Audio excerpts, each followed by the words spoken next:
అనగనగా ఒక ఊరిలో ఒక నక్క రోజు కోళ్లను, కోడి పిల్లలను తినేసేది.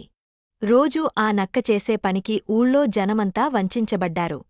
ఒకరోజు ఆ నక్క ఒక పొలంలో పడున్నట్టు కనబడ్డాడు. ఊళ్ళో వాళ్లంతా మొత్తానికి ఆ నక్కను ఎవరో చంపేశారని హర్షించారు. జనమంతా ఆ నక్కను చూడడానికి పొలానికి చేరుకున్నారు.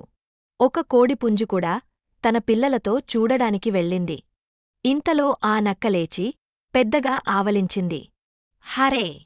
నువ్వు చచ్చిపోయావనుకున్నామే అంది కోడిపుంజు.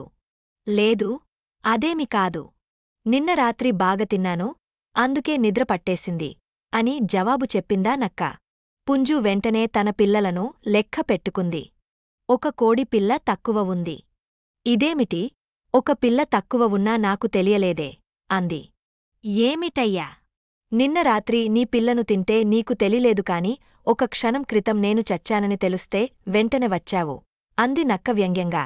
నిజమే, ముందు మన ఇల్లు చక్కబెట్టుకుని తర్వాత ఇతరుల విషయం పట్టించుకోవాలి.